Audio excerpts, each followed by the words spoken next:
Welcome to the England pod. We're all England all the time, and today a youth focus, a youth bulletin of sorts. It's an unbelievably busy summer, and it's already underway. In fact, it's already finished for England's under-17s. Out in the group stages, we're going to touch on the under-17s, some of the players involved. We'll look ahead at the under-19s and the under-21s briefly as well, as they announce their squads for their summer Euros.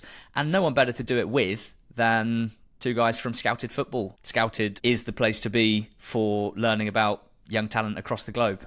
I'm a paid subscriber of Scouted and a huge fan, and have been for a long time. And if you want to know about the future of English football, you're going to hear it here on the England pod, but you're going to read it on Scouted as well. So to be joined by Tom and Jake, it is a real pleasure. England's elimination from the under-17s Euros was unbelievably painful. England started their campaign with a 1-1 draw against Belgium, in which we gave up a lead, having scored a beautiful opening goal with Alejandro Gomez-Rodriguez finishing it. We drew 1-1, sensational free kick in the second half. You're still trying to take the positives, head into a game against Italy, who'd won this tournament last year, and frankly they were just the better side. We went behind 3 times in the game. We equalised twice but ended up going down 4-2. You looked at the table after those 2 games and it looked like we were out, because at that point not only did we need to beat the Czechs, and ideally quite handsomely, but we also needed Belgium to lose to Italy, who themselves were already through, and you feel like might have just gone a little easy, if you like. But in the end, Belgium did lose to Italy. They lost 2-1, and at 4-0 up, and even at 4-1 up, as we were heading through until an 89th minute goal from the Czechs. We would have gone through on goals scored. Instead, we very much did not. Very, very painful for those youngsters. Yeah, it's one of those, we were following it on our Slack and stuff as I was finishing up my Monday night Scouted and keeping an eye on it, and you'd lost all hope after that 4-2, thinking it's not going to happen. And then Belgium did go 1-0 up against Italy, so you think, oh right, they really have rested their players, despite a 3-0 in 30 minutes for England. So it was we never really should have hoped of going through, I think, after those first 2 games. But the fact that they the roller coaster wrestled us back to maybe going through and getting a chance to right the wrongs from those opening 2 games, it is then disappointing that an 89th minute goal was the reason we went out. But if you think about the 3 group games as a whole, yeah, we probably didn't do enough to warrant going into that next round and looking like we were going to beat the other teams as well. Because as you said, the defending champions Italy outplayed us in terms of sort of quality and individual moments, but also the game management and looking more like a team, where all of the notes that I had about England during the tournament, even just little match summaries, was first 45 minutes you could see the ball carriers galore in the England team that were just running through these other teenagers. But then fitness and sort of match awareness comes in, and England sort of got tired very quickly. I think Belgium, first half was good, second half Belgium could have really won it, and England were under pressure again against Italy, that it really tailed off towards the second half, and again even in the final game 4-0 up, and then 3-0 or 3-1 towards the end we just kept losing a bit of steam, I guess. And that's absolutely to be expected from the age group that you are, but maybe that's something that needs to be managed better when you are coaching sort of 16-year-olds, to be we know you're good, but you're playing a high intense 90-minute match against other elite players at your level. You're going to need to rein it in a bit. And I think you're going to learn a lot from that tournament, even if they didn't go through. But there was clear quality on show in individual moments as well, which at the end of it you probably think is the positive you want to lean on, rather than falling out of the tournament.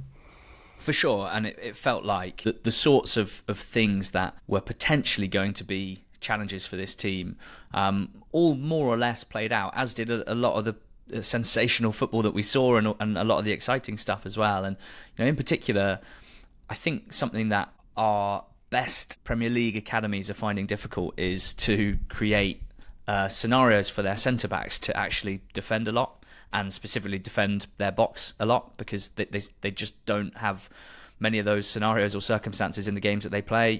Thinking about Manchester City, for example, and one of their centre-backs, one of our centre-backs in this was Caden Braithwaite. You watch the goals back that we conceded. I mean, the free kick from Belgium, not much anyone could have done about that. It was absolutely unbelievable strike.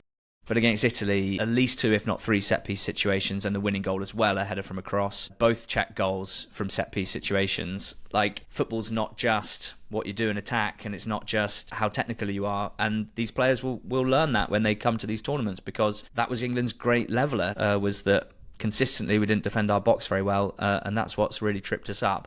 I mean, on the plus side, we did score some absolutely beautiful goals, Tom, whether it was sort of deep build-up playing through the lines, turning into a transition opportunity that was scored by Gomez Rodriguez in the first game, whether it was him scoring a brilliant individual goal in the second game against Italy, or indeed Max Dowman doing what I think will henceforth be known as Max Dowman things in that third game against the Czechs.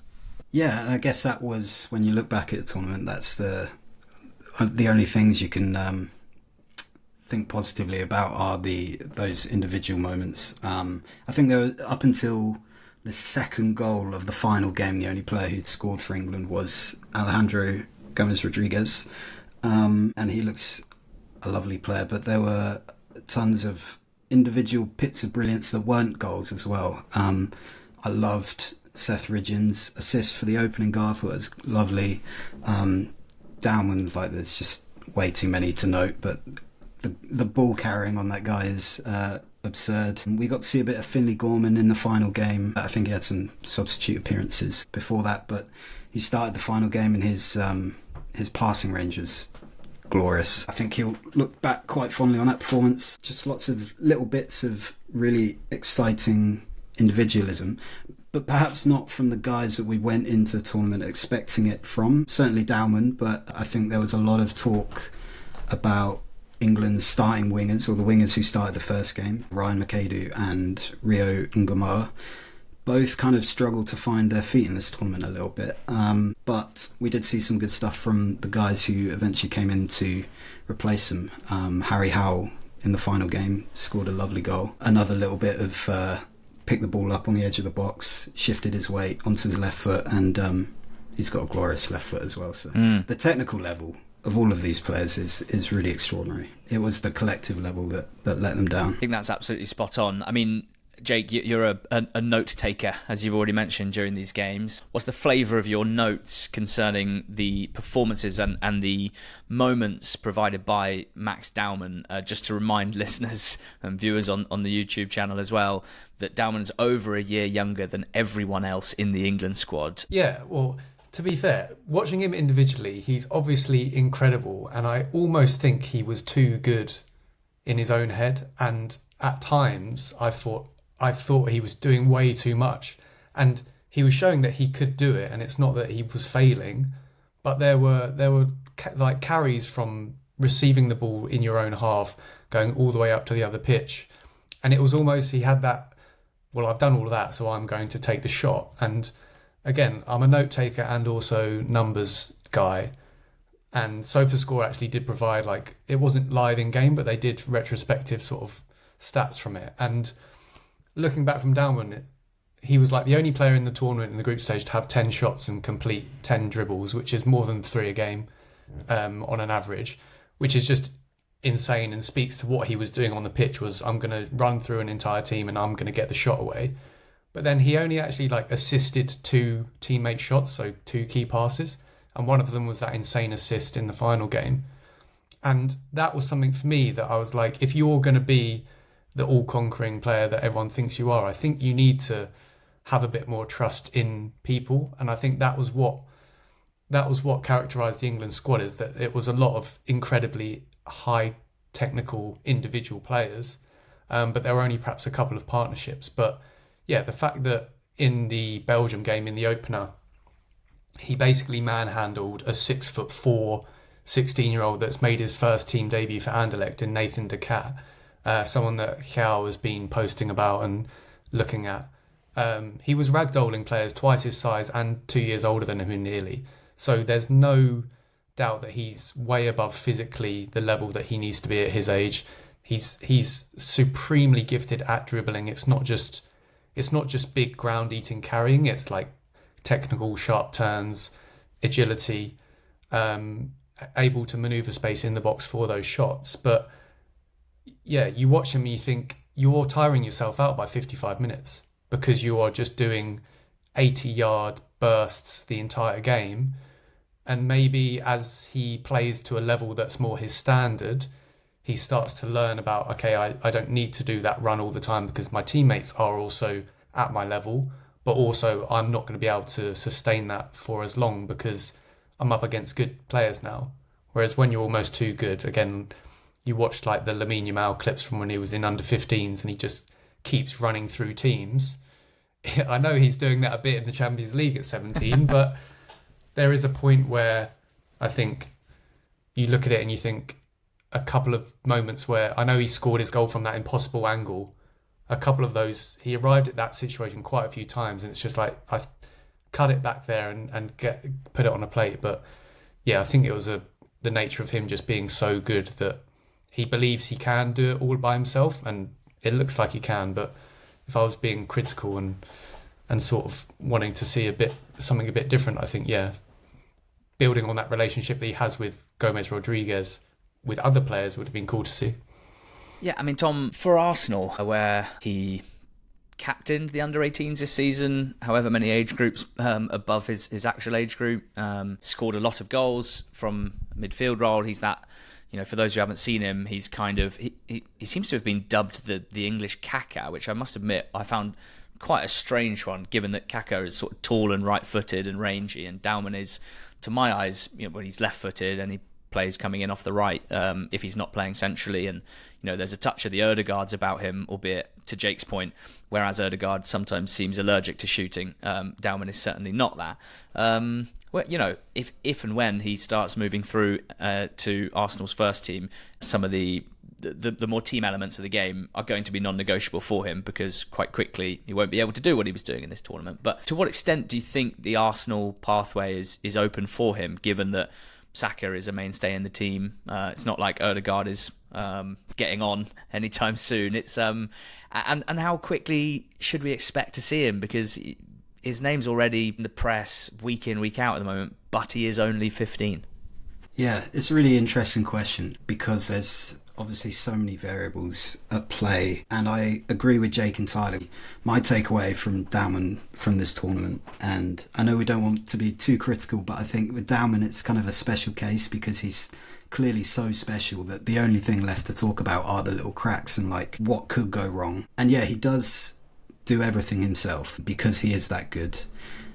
And the problem with that when you're trying to make it in senior football, especially at a club like Arsenal, if you pick the ball up in the centre circle and try and carry it 40 yards and end up losing it in the middle, that's just not going to fly. And in the Premier League, you'll just concede, So it's going to be really interesting to see how that is managed as he makes his way up. Yeah, a bit as Ethan Nwaneri has been introduced this season. We know that Nwaneri can play inside as well, but it's just much safer to give the ball to a teenager in the corner and let them lose it.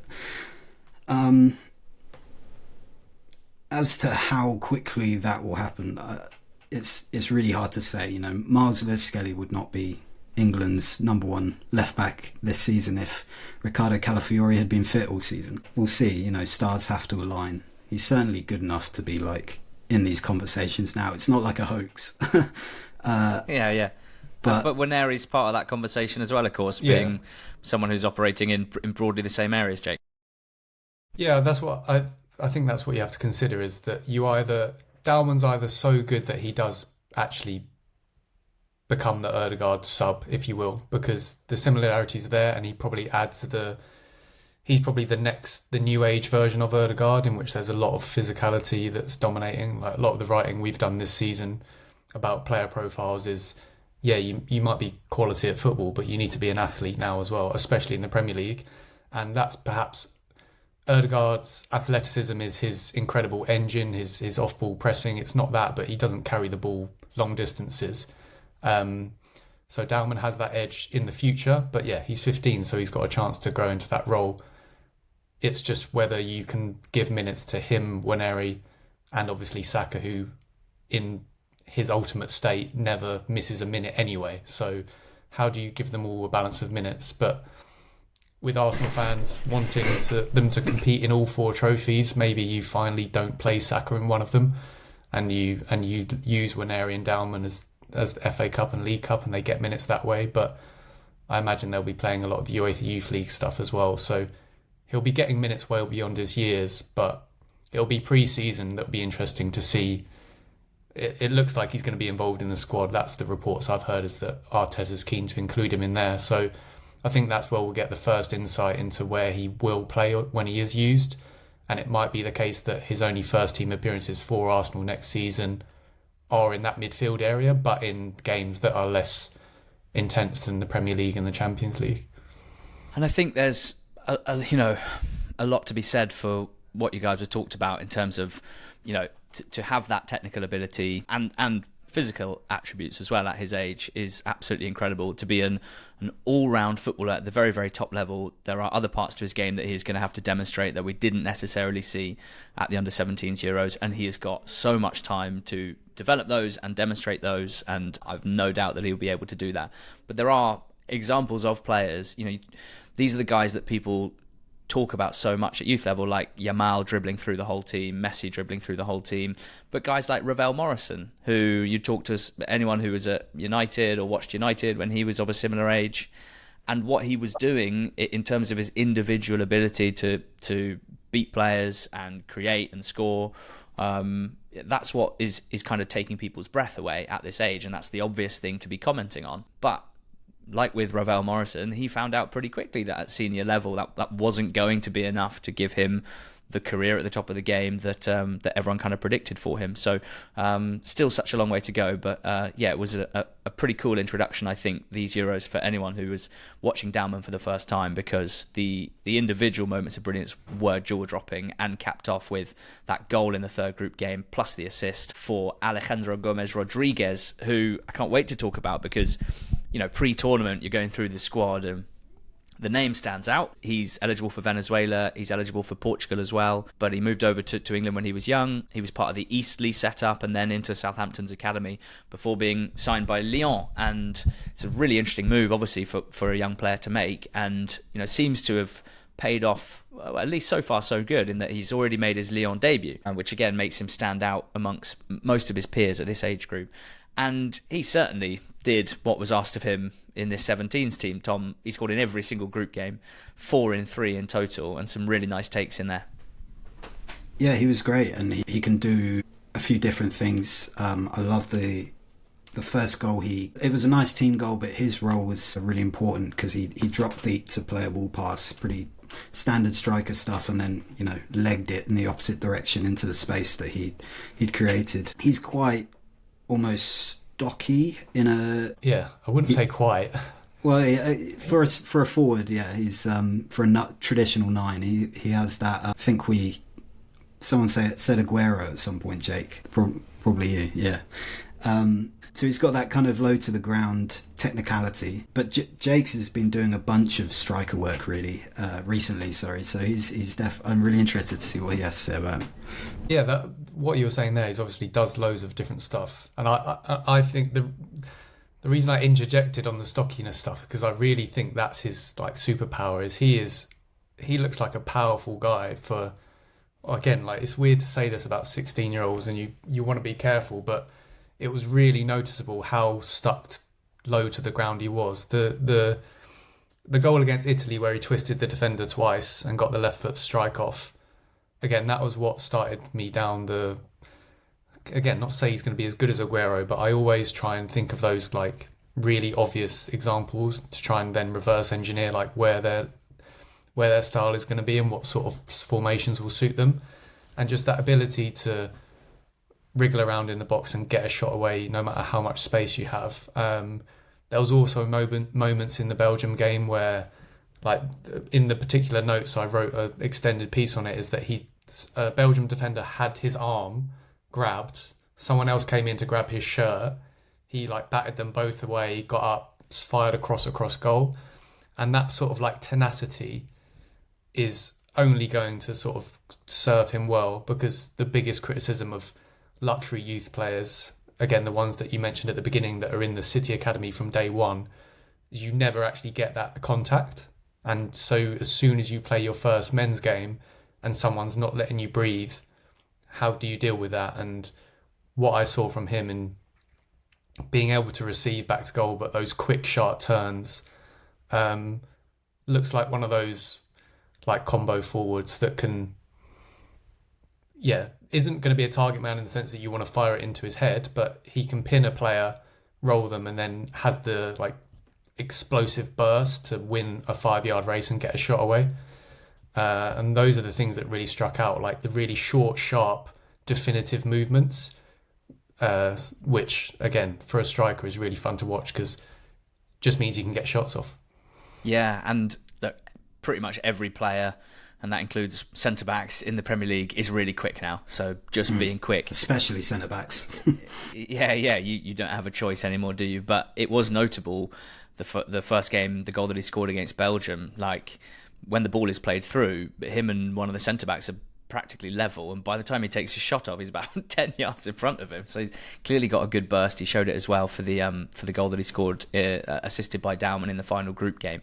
It was one of those frustrating ones where the camera angle didn't really show the run that he made, so I'm not quite sure what he did to find the space, but it seemed like it was probably some really good movement and well found by Dowman, and again just accelerating away from defenders and then finishing really calmly. It's really exciting, and it's, I think we're always talking and thinking about strikers, aren't we, for obvious reasons. And when it comes to the England, if you zoom out to include the under-17s as part of a kind of wider discussion around player pathways and depth charts, if you like, is that for England, it's an interesting position at the moment because we've got Kane coming towards the end of his career. We've got Watkins and Solanke, and to a lesser extent Tony, albeit he's in this squad, who are in their late 20s. Then there's quite a big jump to Liam Delap, who's 22 and going to the 21s Euros this summer. And between those groups of players, Delap and then the Watkins types, you never know, someone can develop later on in their career, but there isn't someone obvious kind of next cab off the rank. And so you are looking at the younger age groups, and you're not seeing loads of like obvious archetypal number 9s because the role is changing at the top of the game, and the way that academies have been developing players has led to, as discussed, an absolute surplus of wonderful dribblers and ball carriers, and maybe a little bit of a dearth of traditional number 9. So it's really important for England that a player like Alejandro Gomez Rodriguez is part of our youth system, and hopefully will keep moving up through the ranks. And I've got my eye on the under-19 squad for Shim Mahuka as well, the Chelsea youngster, because I think, I'm not an expert in him, but I think in that squad he's probably the one to watch, in terms of scoring the goals in the under-19s Euros. Ethan Wheatley is another number 9 from Manchester United who had a loan at Walsall this season where they didn't seem to really fancy him, having joined in January, so hasn't had the easiest time at his first go in senior football. But that's why it's important that we've got a really exciting striker that's had a fantastic Euros. In terms of some of the other players, Tom, you mentioned Seth Ridgen. He was the captain of the team, and he's, which is quite nice to be able to say, he's in the Fulham academy, so this isn't just a big six, an elite academy guy, albeit Fulham's academy is exceptional.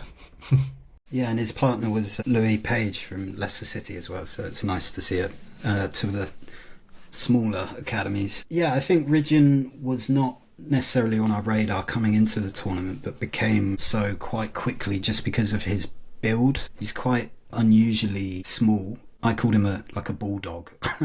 Some of these descriptions can get a little bit unflattering at times, and I think Jake called him a crabby shuttler, I think, wasn't it, or something? Yeah. So I hope he doesn't feel we're being unkind, but hopefully that conjures a bit of a picture in that he's very close to the ground. His legs move really quickly. He's very aggressive. He jumps into the press, into tackles. If you imagine like a bulldog, people just bounce off him. It's a bit like watching an NFL running back. If you imagine they pick up the ball, they put their heads down, and then they plough through about 4 people.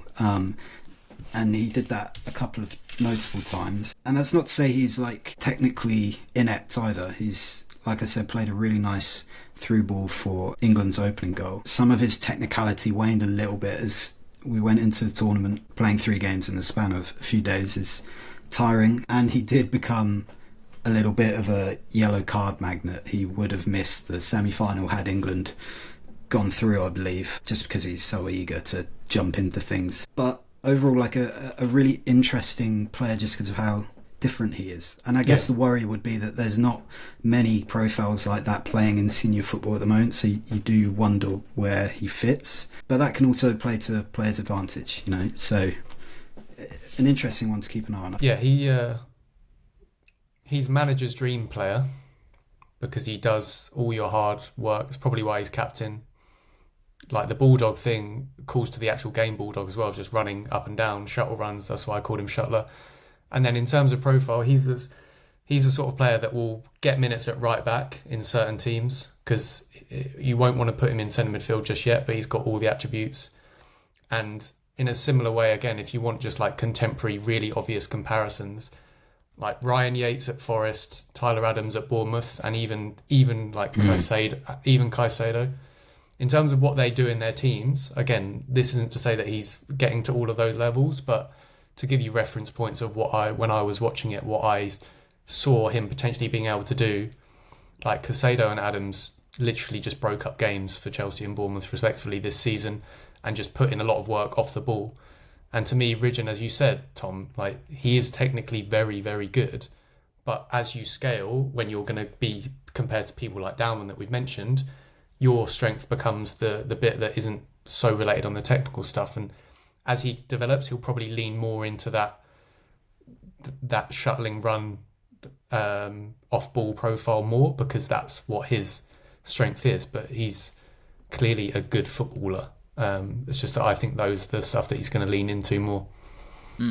And just finish off by talking to me about the centre backs, Caden Braithwaite and Janai Byfield, and what's most notable about those two guys for you, because slightly different profiles as centre backs, and I think it's fair to say that both of them had some real challenges during the tournament. Byfield gave away a penalty against Italy, where their number 10, who looked exceptional to be fair, kind of burnt him down the byline, and he lunged in and gave away a pen. And as discussed, England conceding a lot of goals from set pieces, you're always going to have a little focus on the centre-backs, who ordinarily in any team are the ones who you want to be kind of defending your box the strongest. So just tell me a bit about Braithwaite and Byfield, guys.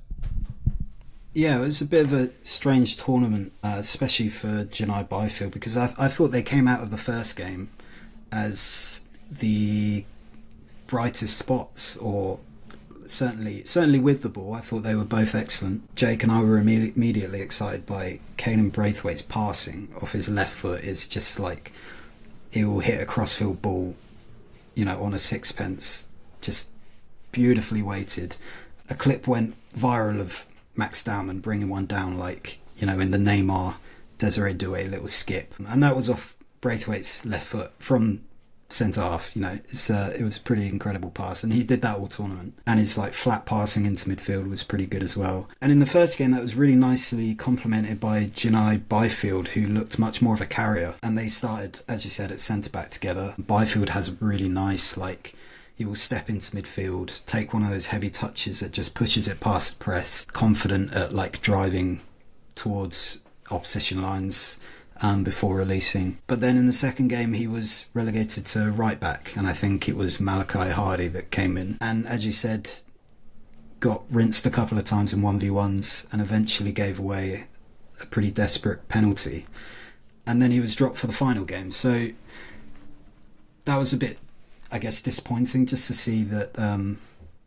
I thought that they were both great as a partnership in the first game, albeit like Belgium put them under the cosh in the second half. But I thought they did enough with the ball to be like, there's a solid foundation here, and I would have liked to see more of them. But certainly they're both very much on our radars now. Yeah, Braithwaite's left foot was amazing. Magic. Just like 90-yard switches.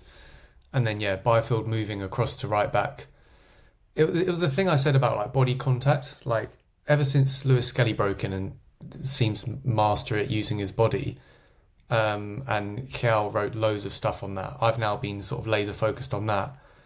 And Inacio for the penalty just went past Byfield, and Byfield had the opportunity to just bring her arm across like 4 times, but instead like led with one of his legs and going to make contact. So you just learn those things. But yeah, the defending in general, yeah, you don't want to just completely go too negative on that. They'll learn that. But in terms of like calling cards, Braithwaite's like 60-yard switches were are going to take him very far and be very useful, especially for the way the game's going, becoming more direct. If your goalkeeper can't do those passes, but you can give it 5 yards to a centre-back that can clear the whole pitch, then he's going to be very useful for whether it's Man City or teams on loan. Well, the detail that you guys have on these players is just kind of reflects what I was saying at the top of the show about the way that you guys at Scouted cover youth football. It's absolutely exceptional, immaculate. So thank you for all that detail and all the things that you spotted and you've explained to us, because I think it's great for us. You know, some of these guys will still be eligible for the under-17s. In fact, these guys will be playing for the under-17s at the World Cup later on this year, which we'll be covering, and I'm sure you guys will be as well. And then obviously there's a under-17s Euros again next summer, and some of them at some point will have to step up into the age groups above, and we'll be tracking them all the way. The under-19s have a Euros, which starts in 2 weeks. The under-21s as well. Now there's going to be more dedicated coverage of Lee Carsley's under-21s teams ahead of the Euros. The training squad has been announced, but not the final squad, so I think we'll wait until that's fully out, so to speak, to go through that. I guess the top lines from my point of view were Harwood Bellis and Branthwaite both getting injured on final day, neither of them included in the training squad. Whether that's so that they could be monitored and could still be included, I'm not sure, or whether they are just totally out. That would be a huge miss, as they're basically not only the starting centre-backs but also senior players within this group. You could say the same for James McAtee, who's not there. He'll be going to the Club World Cup with Man City, which is a real blow from an England point of view, and the same for Jamie Gittins, who will be at the Club World Cup with Dortmund. So kind of frustrating from an England under-21s fan point of view that we will be missing some key players as we go to Slovakia and try and defend our Euros title. When it comes to the under-19s, there's similar absences actually. Most notably, Josh Acheampong and Tyreek George are not in this squad, where ordinarily I think they would have been. Again, presumably off to the States to play for Chelsea in the Club World Cup, which is a bit of a blow for Will Antwi, who's the head coach. Just in terms of the squad, I'll run through the names quickly, and then maybe you guys could let me know a couple that, you know, I love the pieces that you write pre-tournament about players to look out for, and it adds a lot to someone like me who's going to watch the games and just needs a little bit of a primer on what to look out for.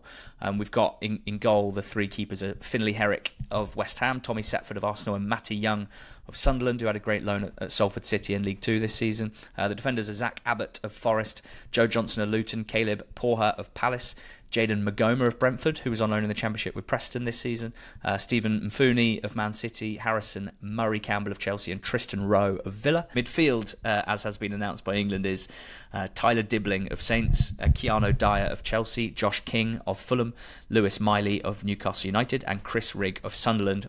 And then the forwards, Sam Amo Amayor, who's at Strasbourg, Shim Mahuka, already mentioned on the show, from Chelsea, Mikey Moore of Spurs, Tommy Watson, scorer of the winner in the Championship playoff final last weekend, of Sunderland, Ethan Wheatley of Manchester United, and Caden Young, who has been on loan at Royal Antwerp from Aston Villa. Just talk me through that, Jake. One person in particular in defence that really keen to watch more of is Jayden Magoma, who was, as you said, on loan at Preston from Brentford.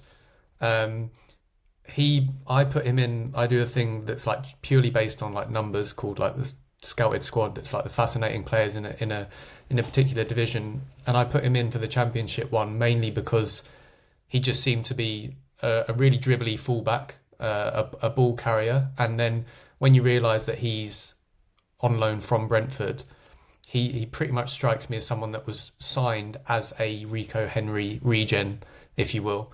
It seems like Brentford have tried to identify a profile of Henry who was so successful when he was playing, but has now sort of been undone by those injuries.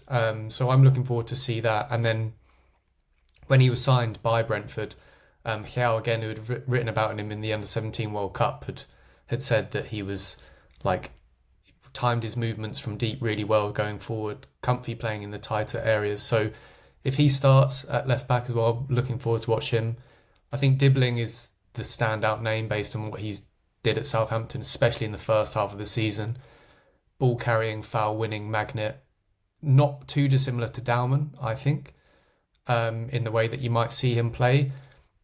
Ideally, maybe in the future, you think they could play in the same team, but in terms of what they'll do for their respective England teams, I think you'll see them playing a very similar role, like dropping really deep to receive it wide, and then just going on an adventure themselves to see how far they can get up the pitch, and they'll either get kicked to bits or he'll get in the box and earn a shot. And then the final one is in midfield for me is Keanu Dyer, who you said obviously Chelsea have kept Ashimpong and George maybe, but Dyer being allowed to play for England is really interesting because everything that we've written about him has said that this guy is built different. He's not an English midfielder. We've always described him as Spanish spec. So when there's always the conversation of why can't England produce midfielders that can just sit in a pivot and dictate the tempo of a game, Keanu Dyer is the one that we're pinning our hopes on, that can develop into that role and master it completely. So really excited to see what he does at like a level in which he should be standing out massively for that attribute.